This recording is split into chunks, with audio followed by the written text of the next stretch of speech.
Улсын хурлын өнгөрсөн 2 дугаар сард Монгол Зис компани Оросын албаны улсаас худалдаж авсан Эрдэнэт төлбөр болон Монгол Россойтмед компани 49%-ийг төрд буцааж авах 23 дугаар тогтоол бүхий шийдвэрийг гаргаж байсан.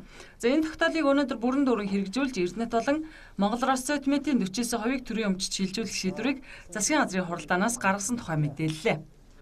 Эрдэнэт ХХК Монгол Россойтмед ХХК-ийн 49%-ийн энгийн хувьцааг Хөгжлийн банк, Монгол банкнаас худалдаа хөгжлийн банкнд байршуулсан мөнгөн хөрөнгө, ногдол ашиг, вексель зэргээс суудхан тооцож төрийн өмчөд буцааж авах шийдвэрийг гаргалаа.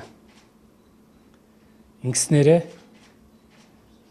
49%-ийг Монгол Улсын хурлын 2017 оны 23 дугаар тогтоолд заасны дагуу 49%-ийг холбогдох харилцан суудах тооцоог хийх замаар төрийн өмчөд авах ажлыг энэ засгийн газар шийдвэрлэснийг та бүхэнд хэлье. Монгол Зис корпорац Эрдэнэт болон Монгол Россойтмедийн 49%-ийг Оросын талаас худалдаж авахдаа 400 сая 270 мянган Америк доллар төлсөн. За энэ төлбөрийг төр Монголын Зистэй харилцан суудах замаар барагдуулахар болсон гэж сангийн сайд мэдгэлээ. Нэгдүгээрт нь бол хөгжлийн банкнаас Монгол Улсын хөгжлийн банкнаас худалдаа хөгжлийн банкнд олгож исэн зээлүүд. Монгол банкнаас худалдаа хөгжлийн банкнд олгосон зээлүүд.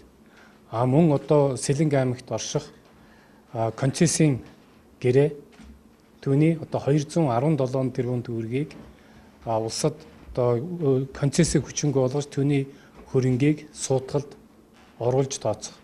Эрдэнэт төлбөрийн ногдол ашигыг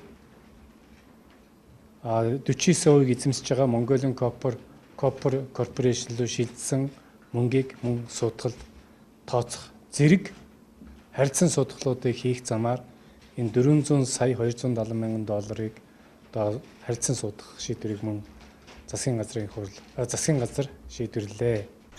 Засгийн газрын ийм мэдээлэл хийхээ өмнө улсын дээд шүүхээс Эрдэнэтийн төлөөлөл удирдах зөвлөлийн гишүүдийг чөлөөлөх томилох тухай болон Монгол Зисийн өмчлөлтөд Эрдэнэтийн 49%-ийн хувьцааг хууль бусаар төрийн өмчөд шилжүүлсэн гэсэн шийдвэрийг гаргаад байсан юм а. За энэ тохиолдолд улсын дээд шүүхийн шийдвэр юу болж хувирах талаар тодруулахад хууль зүйн сайд Нямдорч дараах хариултыг өглөө. Өмнөх засгийн газар их хурлын тогтоолын дээр харилцан суудгалыг заалтыг хэрэгжүүлэх арга хэмжээ огт аваагүй.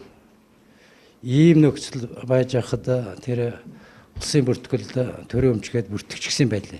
Өнөөдрийн гарч байгаа шийдвэрийн ялгаа нь бол засгийн газар тооцоогоо хийгээд тэгээд тэр төлсөн мөнгө улсаас шууд болон тойрогоор авсан мөнгөний дүн тэнцэж байгаа учраас харилцан суудгал хийгээд дахиад энэ Эрдэнэтийг 100% улсын өмч гэж бүртгэх гэсэн шийдвэрийг засгийн газар гаргасан өнөөдөр.